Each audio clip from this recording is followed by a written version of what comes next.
안녕하세요. 저희는 알츠하이머 병과 그 치료 방법에 대해 발표할 1학년 9반 김예영, 1학년 10반 김태영입니다. 그럼 지금부터 발표를 시작하도록 하겠습니다. 우선 알츠하이머 병이란 무엇일까요? 흔히들 알츠하이머 병과 치매를 동일한 것으로 알고 있는데 엄연히 둘은 다르며 치매의 여러 종류 속에 알츠하이머가 속해 있는 것입니다.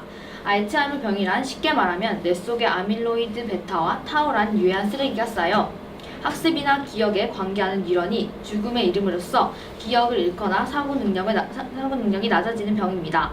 이러한 쓰레기의 축적은 알츠하이머 병이 발병하기 10년에서 20년 전부터 이미 시작되고 있으며 알츠하이머 병이 발병할 무렵에는 더 이상 축적되지 않을 정도까지 쌓여 있습니다. 즉 알츠하이머 병은 40대 무렵에서 조용히 끈질기게 다가오고 있는 것입니다. 그렇다면 알츠하이머 병의 발병 원인은 무엇이 있을까요? 가장 먼저 아밀로이드 베타 축적을 그 원인으로 들 수 있습니다.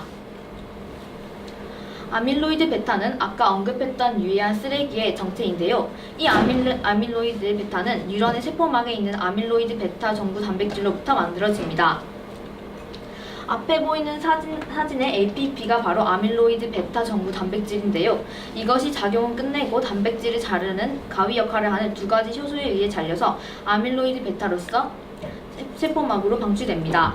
일반적으로 잘려 나온 아밀로이드 베타는 뇌 속의 청소부인 마이클로리아라는 세포 등에 없어지지만 나이를 먹음에 따라 이 청소 기능이 약해집니다.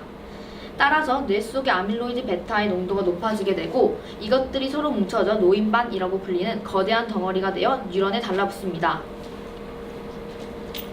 사진 속에 아밀로이드 플라그라고 쓰여 있는 것이 바로 노인반입니다. 결과적으로 이 아밀로이드 베타는 뉴런을 손상시키고 세포살을 일으키며 일부 견해로는 이것이 시냅스 간극에 들어감으로써 정보 전달을 방해한다고 생각됩니다.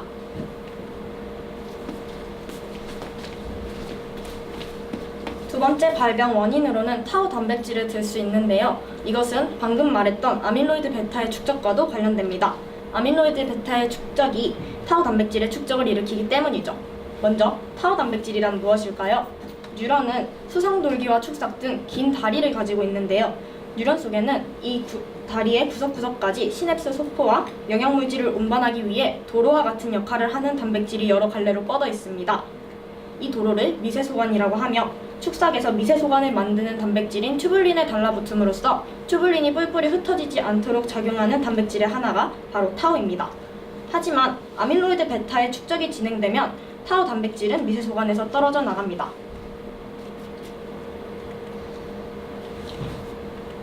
앞에 사진에서처럼 말이죠. 그 결과 타우가 뭉쳐지고 미세소관은 붕괴됩니다. 자연스레 영양소가 구석구석까지 미치지 않게 되고 뉴런은 축삭을 위축시키면서 죽음에 이릅니다. 이러한 뉴런의 변화를 신경원섬유 변화라고 하는데요. 알츠하이머병으로 죽은 환자의 뇌를 얇게 잘라 현미경으로 관찰하면 섬유 다발이 꽉 차서 뉴런이 변형되어 있는 것처럼 보이기 때문에 이렇게 명명되었습니다. 이것이 바로 신경원섬유 변화의 모습을 그림으로 나타낸 것입니다. 신경원섬유 변화는 20년 정도에 걸쳐 후뇌피질에서 해마, 그리고 대뇌피질 전체로 퍼져나가며 이 확산에 따라 알츠하이머병이 발병해 점점 악화되는 것입니다. 이러한 원인으로 발병된 알츠하이머병은 불치병이라고도 많이 알려져 있는데요. 이 병을 완전히 회복시키기는 지금까지의 기술로는 아직 불가능한 것이 사실이지만 그렇다고 아예 이 병에 관해서 손쓸 방안이 없는 것은 아닙니다. 알츠하이머병의 치료 방법으로는 첫 번째로 콜린 에스테라아제 억제제가 있습니다.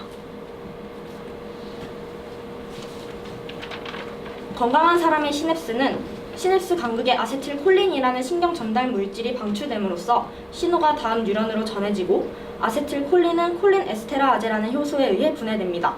하지만 알츠하이머병 환자의 뉴런에서는 만들어지는 아세틸콜린의 양이 줄어들기 때문에 시냅스 간극에 방출되는 아세틸콜린의 양도 줄고 신경 사이의 정보 전달에 장애가 생깁니다. 따라서 여기 보이는 도네페질과 같은 약품을 사용하여 콜린 에스테라아제의 작용을 억제해 시냅스 사이의 아세틸콜린의 농도를 높여 뉴런 사이의 정보 전달 효율을 높여서 알츠하이머병의 진행을 늦출 수 있는 것입니다. 두 번째로는 ASM 활성 억제라는 방법이 있습니다. 알츠하이머병 환자의 뇌에서는 ASM이라는 효소의 양이 증가하는데 증가된 ASM 효소는 세포사멸 신호 인자를 조절해 세포사멸을 유도합니다.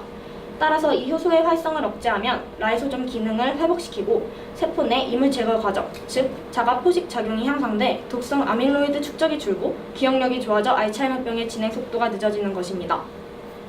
아직까지 이 병에 대한 완치의 치료 방법이 개발된 것은 아니며 많은 한계가 남아있지만 최근 들어 증가하는 환자 수에 따라 이 병에 대한 관심이 높아지고 연구가 활발하게 진행되고 있습니다. 우리에게도 전혀 상관없는 이야기가 아니며 언제든지 찾아올 수 있는 병이기에 관심을 가지고 지켜봐 주실 것을 부탁드리면서 이상 발표를 마치도록 하겠습니다. 감사합니다.